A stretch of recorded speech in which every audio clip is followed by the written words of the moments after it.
कि आप खरीदोगे आपको भी कितने में मिलेगी? 30 में। सबको 30 में मिलेगी नहीं। लेकिन कोई इंसान इसमें कोई ग्रंथ लिख देता है तो कई कॉपी तो ग्रंथ बन जाती है और कई कॉपी किसमें चल जाती है? रद्दी में चल जाती है। मुझे बताओ अब आपके लिखने के ऊपर आप क्या लिखना चाहते हो? यदि आप इसको कुछ भी नहीं लिखोगे, आप वैसे ही रफ कार्य करोगे तो ये किस में चल जाएगी? रद्दी में चल जाएगी। इस कॉपी का कोई मूल्य नहीं रहेगा। यदि आप इसमें अपने नोट्स लिखोगे या कोई ग्रंथ लिखोगे या कोई कविता लिखोगे या अपनी कोई जीवनी लिखोगे तो इस किताब का आपके लिए बहुत मायने रहेगा। रहेगा नहीं रहेगा? ध्यान रखना, सब में दिमाग समान होता है। कभी भी नंबर किसी भी इंसान का आकलन नहीं कर सकते। ये 12वीं के पास होता है ना, रियल लाइफ यहां से शुरू होती है। जिंदगी शुरू यहां से होती है। 12वीं तक के फैसले तुम्हारे घर वाले करते हैं सब। 12वीं के बाद जो कॉलेज लाइफ है ना, वो तुमको बहुत बेस्ट मिलेगी, बहुत बेस्ट लगेगी। सबसे बेस्ट लाइफ तुमको कॉलेज लाइफ में मिलेगी। फर्स्ट ईयर सेकंड ईयर में तुमको ये लगेगा जिंदगी ही होती है, लेकिन जो भविष्य का निर्माण करती है कॉलेज लाइफ ही करती है। ध्यान रखना, यदि इस कॉलेज लाइफ में आपने एक तरफा कर दिया, लाइफ में उद्देश्य जरूर रखना।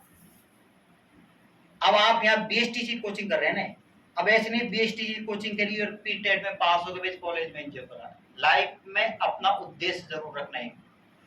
शायद 4 घंटे पढ़ना, ध्यान रखना 4 घंटे पढ़ना, लेकिन लाइफ में जब तक सक्सेस नहीं हो जाओ ना, जब तक कंटिन्यू पढ़ना। आप यदि 6 महीने पढ़ोगे, 6 महीने मौज मस्ती करोगे ना, फिर टेंशन होती है। यदि आपने कॉलेज लाइफ बर्बाद कर दी, फिर आप कॉलेज लाइफ के बाद तैयारी करोगे। मान लो एक वैकेंसी, आजकल राजनीति इतनी ज्यादा हो गई, एक वैकेंसी 4-5 साल में क्लियर होती है। आप मान लो कॉलेज के बाद तैयारी करते हो, फिर 2 साल तक आप टाइम खराब करते हो, फिर परिस्थिति आना शुरू हो जाती है, फिर घर वाले साथ नहीं देते। घर वाले कब तक साथ देते हैं? लड़का ज्यादा 22 का हो जाएगा, 25 का हो जाएगा, 26 का हो जाएगा। भाई इतना ही तो हक होता है घर वालों का। ये तो तुम 30 के हो गए, घर वाले साथ दे जाएंगे।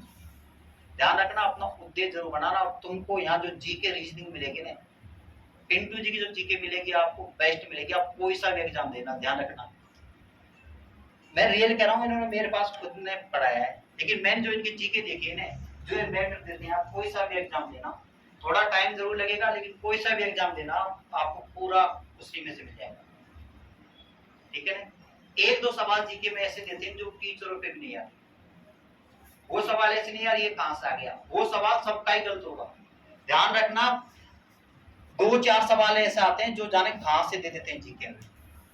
अब वो ये मत सोचना ये कहां से आ गया, ये 2-4 सवाल आपका गलत है, सबका गलत होगा। ध्यान रखना, जीके में लाइफ में ध्यान रखना, अपनी एक नोट्स बनाना और उसी नोट्स को बार बार पढ़ना।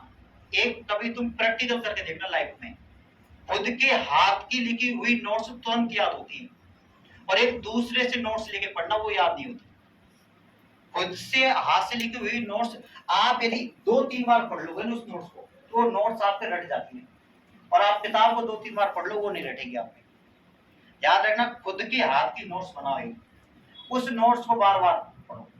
अब मान लो फिर आप प्रैक्टिस सेट करो। कोचिंग का मतलब ये नहीं हाँ यहाँ गुरुजी ने भी सवाल कर दिया फिर कोचिंग होगी। कोचिंग का मतलब होता है मार्गदर्शन करना, कमजोरियों को दूर करना, आपको पेपर कैसे आता है, कहां से आता है, उसके बारे में बताना। ये नहीं हाँ मैंने आप बता दिया ऐसे ये ट्रिक हो गई, ये ट्रिक हो गई, कोचिंग होगी।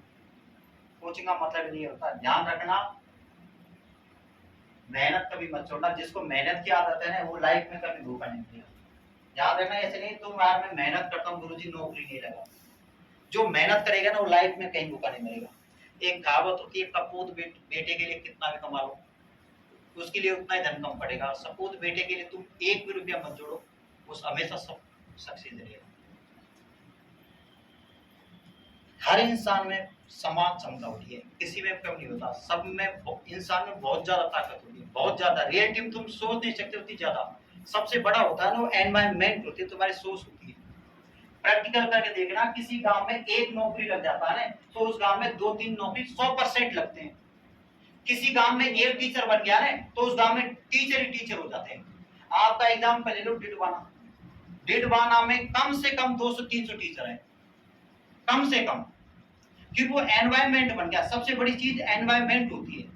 परिवार में 1 नौकरी लग जाता है तो 2-3 नौकरी ऑटोमेटिक लग जाते हैं।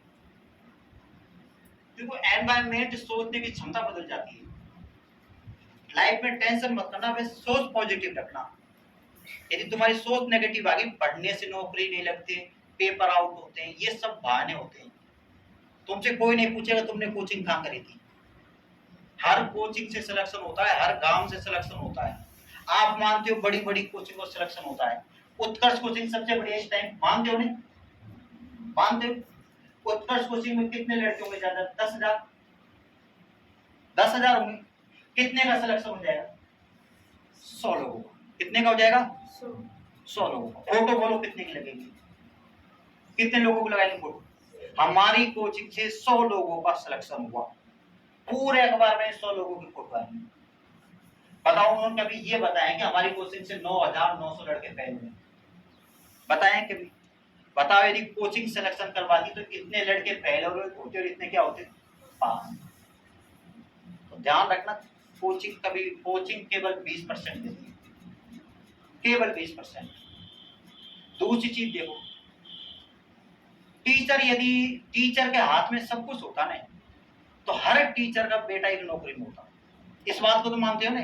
यदि तुम ये सोचते यार टीचर ही नौकरी लगाता है तो हर टीचर का लड़का नौकरी ढूंढता। टीचर का उद्देश्य होता है मार्गदर्शन करना, तुम्हारी कमजोरियों को दूर करना। मान लो मैं मैथ पढ़ाता हूँ, अब मैथ का मतलब ये होता है मैं 10 सवाल करा दिए, बस हाँ 10 सवाल करा दिए, 15-20 मिनट मैंने हंसी मजाक कर ली, 10 सवाल करा दिए, रोज कोर्स हो गया पूरा।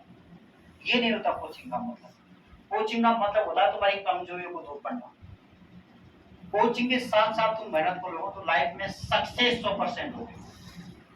और ऐसे नहीं हाँ कोचिंग चल जाते किताब साइड में रखती फिर कभी सक्सेस नहीं होगी। ऐसे नहीं, अभी तुम्हारी इंजॉय करने की उम्र, इंजॉय करो, लेकिन लाइफ में एक उद्देश्य जरूर रखो। उस उद्देश्य के लिए 3 या 4 घंटा कंटिन्यू देना। और अपने राजस्थान में जो सोच इतनी बहुत ज्यादा खराब है। अपने राजस्थान में जो इंसान की वैल्यू होती है ना वो रुपये से होती है, ध्यान रखना। ये सोच है अपने राजस्थान की बहुत ज्यादा खराब है। यदि कोई एक बेचारा साधारण लड़का दारू पी के किसी गली में से चल जाए तो उसको बोलेंगे दारूबाज जा रहा है। यदि ये एक आरएस और आईएएस होता, दारू पी के उस कॉलोनी में जाता ना तो बोलते ये नहीं बोलते है दारूबाज है, वो आरएस आईएएस जा रहा है इंसान हुई, उसने भी दारू पी, उसने भी दारू पी है, लेकिन वैल्यू किससे करिए? ये ध्यान रखना। तुम्हारे पास पैसा है तो तुम किसी की हेल्प भी कर सकती हो, अच्छा काम कर सकती हो, बुरा काम कर सकती हो। यदि तुम्हारे पास पैसा नहीं है और आने वाले समय में महंगाई बहुत ज्यादा होगी, आने वाले समय में रोबोट से कार्य होंगे, रोबोट युग होगा। तुम्हें पता न्यूजीलैंड में रोबोट ने चुनाव लड़ा था, रोबोट को सऊदी अरब ने नागरिकता प्रदान कर दी। नागरिकता का मतलब रोबोट सऊदी अरब में नागरिक का मतलब है नागरिक है वहां, जो नागरिक को जितने अपने नियम है उसके लिए भी लागू है। न्यूजीलैंड में चुनाव लड़ा है। अब आने वाले जो 10 साल होंगे ना वो 10 साल बाद तुम देखना टेक्नोलॉजी, आने वाला समय रोबोटिक होगा। हर काम मजदूरी बिल्कुल समाप्त हो जाएगी, महंगाई बहुत ज्यादा होगी। ऐसे नहीं महंगाई कोई सिर्फ सरकारों 100% बढ़ेगी, महंगाई ऐसे नहीं बढ़ती। महंगाई रुपये, आदमी के पास रुपया ही इतना है। मान लो तुम्हारे पास जेब में रुपया है, अब तुम्हारे पास लाखों रुपए पड़े हैं और तुम आम खरीदने जाओ, उसने ये बोल दिया 100 रुपए किलो आम। एक तो ढकेल पे आम लग रहे हैं, किसी दुकान पे आम लग रहे हो, सबसे पहले तो तुम्हारे पास रुपये, तुम किसी बड़ी दुकान में जाओगे, उसने ये बोल दिया 200 रुपए किलो आम, तो तुम 200 रुपये दोगे। इंसान के पास नगद रुपया इतना हो गया, महंगाई तो 100% बढ़ेगी। आप इकोनॉमिक्स पढ़ते हो ना, पढ़ना महंगाई कैसे बढ़ती है। सरकार कोई सी भी होना, महंगाई तो 100% बढ़ेगी। तो ध्यान रखना, ये बीएसटीसी जो तुम्हारा 0 लेवल से शुरू है ना, यही तुम्हारा भविष्य का आगे निर्धारण करेगा। ऐसे नहीं हमारी 90% बन गए 12वीं में, मेरी 60% बनी, मैं कुछ करूंगा नहीं, मैं तो छोटी मोटी तैयारी करूंगा।